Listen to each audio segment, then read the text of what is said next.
താൽക്കാലിക VC നിയമനത്തിൽ വീണ്ടും സർക്കാർ ഗവർണർ പോര്.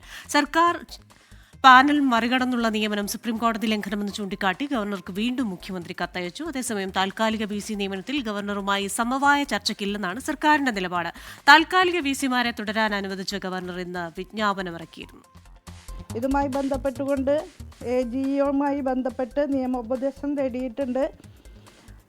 സർക്കാരിൻ്റെ ഭാഗത്തു നിന്ന് ഈ വിഷയത്തിൽ സർക്കാരിൻ്റെ അഭിപ്രായം രേഖപ്പെടുത്തി ഒരു കത്ത് ഗവർണർക്ക് നൽകാൻ തീരുമാനിച്ചിട്ടുണ്ട്. അതിൻ്റെ നടപടിക്രമങ്ങൾ മുന്നോട്ട് പോവുകയാണ്. സ്വന്തം രാഷ്ട്രീയ അജണ്ട നടപ്പാക്കുന്നതുമായി ബന്ധപ്പെട്ടാണ് ഇത്തരത്തിലുള്ള നടപടികൾ ഉണ്ടാകുന്നത് എന്നുള്ളത് നിർഭാഗ്യകരമാണ്. സുപ്രീം കോടതി വിധിയുടെ അന്തസത്ത ചാൻസലറും ഗവൺമെന്റും തമ്മിൽ ചർച്ചകൾ നടത്തി പരിഹാരം ഉണ്ടാക്കണമെന്നാണ്. രാജ്യത്തിന്റെ ഭരണഘടനയെ ചാൻസലർ വെല്ലുവിളിച്ചിരിക്കുന്നു. സുപ്രീം കോടതി വിധി രാജ്യത്തിന്റെ നിയമമാണ്. 141 നമുക്ക് എല്ലാവർക്കും അറിയാം. ഇന്ത്യൻ ഭരണഘടന അനുസരിച്ച് ആ വിധിയെ ചാൻസലർ വെല്ലുവിളിച്ചിരിക്കുന്നു. സുപ്രീം കോടതി പറഞ്ഞു പുതിയ ആളെ നിയമിക്കാം ചാൻസലർക്ക്, പക്ഷേ in accordance with this act. അപ്പൊ അതിനനുസരിച്ച് നിയമിക്കാൻ പാടുള്ളൂ. ഞങ്ങൾ എന്തായാലും സുപ്രീം കോടതി വിധി അനുസരിച്ച് ചർച്ചയ്ക്ക് തയ്യാറാണ് എന്നുള്ളത് രേഖാമൂലം മുഖ്യമന്ത്രി അറിയിച്ചിട്ടുണ്ട്, ആളുകളെ ചുമതലപ്പെടുത്തിയിട്ടുണ്ട്. ഇപ്പം എടുത്തിരിക്കുന്ന നിലപാട് സുപ്രീം കോടതി വിധിക്ക് വിരുദ്ധമാണ്. ഇനി ഏതെങ്കിലും തെറ്റായ ഉപദേശത്തിന്റെ അടിസ്ഥാനത്തിലാണെങ്കിൽ ബഹുമാനായ ചാൻസലർ ആ വിധി സ്വസ്ഥമായി വായിച്ചു നോക്കിയിട്ട് അതിന്റെ അന്തസത്തെ ഉൾക്കൊണ്ട് തയ്യാറാകണം. വിവരങ്ങളുമായി ശ്രീജിത്താണ് തിരുവനന്തപുരത്ത് നിന്ന് ചെയ്യുന്നത്. ശ്രീജിത്തെ, ഗുഡ് ഈവനിങ്. ഇടയ്ക്കെപ്പോഴോ ഒരു മഞ്ഞുരുക്കമെന്നൊക്കെ തോന്നിപ്പിച്ചെങ്കിലും ആ പോര് വീണ്ടും തുടരും എന്ന സൂചനകളാണ് ലഭിക്കുന്നത്. ഇരുഭാഗവും അവരുടെ നിലപാടിൽ ഉറച്ചു നിൽക്കുകയാണ്. അപ്പോൾ ഇതിന്റെ ഒരു പോക്കിനി എങ്ങോട്ടാണ്?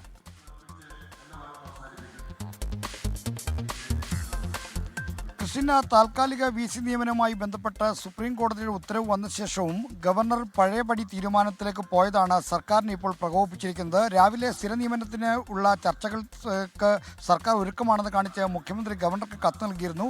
എന്നാൽ ആ കത്ത് അവഗണിച്ചുകൊണ്ട് സുപ്രീം കോടതി വിധിക്ക് വിരുദ്ധമായി, സർക്കാർ ആരോപിക്കുന്ന പോലെ സുപ്രീം കോടതി വിധിക്ക് വിരുദ്ധമായിട്ടുള്ള രീതിയിൽ താൽക്കാലിക VCമാരുടെ നിയമനം നടത്തിക്കൊണ്ട് ഗവർണർ വിജ്ഞാപനം പുറപ്പെടുവിച്ചു. ഇപ്പോൾ രണ്ടാമതൊരു കത്ത് കൂടി മുഖ്യമന്ത്രി നൽകിയിരിക്കുന്നു. ആ കത്തിൽ പറഞ്ഞിരിക്കുന്നത് ഈ താൽക്കാലിക VC നിയമനം റദ്ദാക്കണമെന്നാണ്. സാങ്കേതിക ഡിജിറ്റൽ സർവകലാശാല VCമാരുടെ ഇപ്പോഴത്തെ നിയമനം നിയമപ്രകാരമല്ല നടത്തിയിരിക്കുന്നത്. സുപ്രീം കോടതി വിധി വന്ന ശേഷവും അതിൻ്റെ അന്തസ്സത്തക്കെതിരായ നടപടിയാണ് ഗവർണറിൽ നിന്നുണ്ടായത്. ഇത് സുപ്രീം കോടതിയുടെ വിധിയുടെ ലംഘനമാണ്. ചാൻസലർ സർക്കാരുമായി യോജിച്ച് തീരുമാനമെടുക്കാൻ തയ്യാറാകണമെന്നാണ്.